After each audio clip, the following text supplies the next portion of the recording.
We kind of had it rough when Cynthia was a baby because her dad walked off and left me when she was about 6 months old. And we got a divorce, and it just kind of strung on from there, you know. Cynthia, growing up, had a rough childhood herself, and so she never really had a mom or dad that they could be an example for her. Mom was in and out of prison. She went through the whole men beating on her stage. I remember us being beat when we were little. I remember going in and out of Mom's house to Dad's house to grandparents' house. And then I remember when I was 12, that was it. I got committed to the state because I was so much in trouble. Like, I always fought at school. Cynthia went into the state's custody for a while, and she kind of went on the run. And then, you know, as she got older, she got addicted to drugs. And I've been involved with Cynthia Rape since about 2007. She was a young mother who was addicted to drugs, who had 3 very small children, 4, 3, and 2. Kids entered care.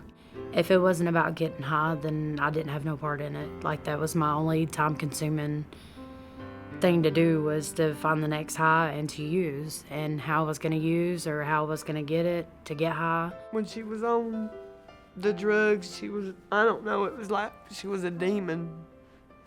Like she was, you know, fighting demons. I was a very dark person. I hated being around anybody. I didn't like to be touched. Switching from home to home, staying in trap houses, running from the law.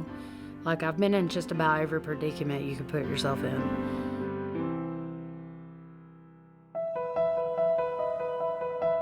Originally, DFACS got involved because I did a drug overdose, and I was admitted to Rome Crisis Stabilization Unit.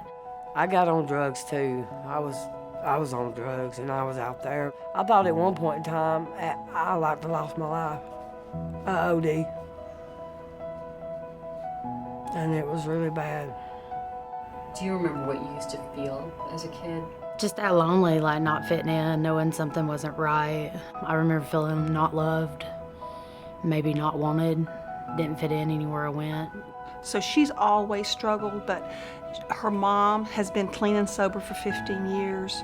I got tired of being on the drugs. I wanted to be clean. I wanted to be a better mom.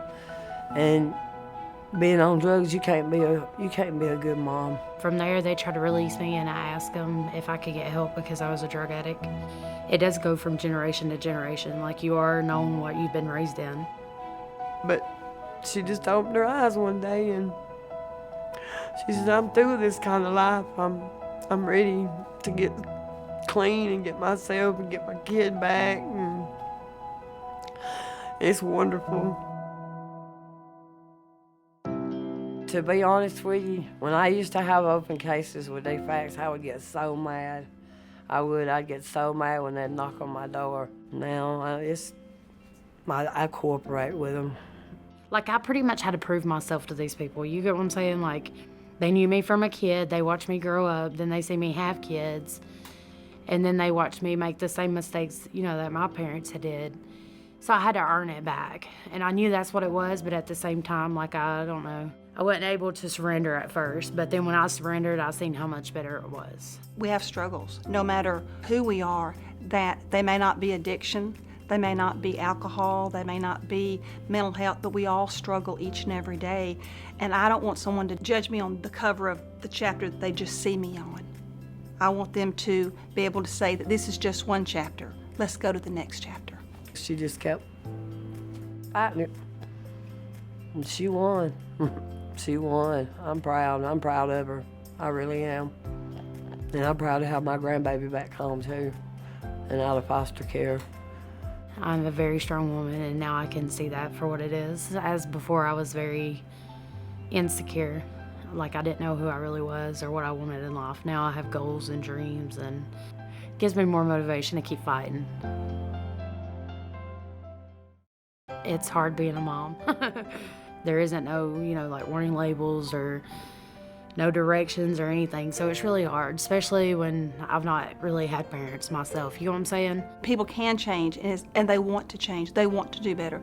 All parents want to be good parents to their children. They just need a village or people to support them in their struggles. So what they taught me at rehab was to talk open about my addiction, let her know that it is a disease.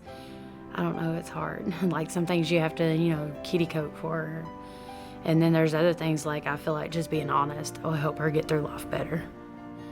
Destiny is a real smart kid. She is real good in school. She's just amazing. I don't want any of my kids to go down the road I went on. So that's like my number one fear, but I know that if I keep doing what I'm doing and I make sure that the generation curse breaks, that it's gonna be okay. I think we broke it. I don't think Destiny will go through that. Have to go through that when she gets older. I spoke with the mom and the grandmother and saw the environment and saw the love that they had for that child. And I knew then that it may not be a white picket fence that I wanted to live in, but it was what Destiny and the mom and the grandmother wanted, and the child is thriving in that home. I ain't got a perfect family, but it's my family.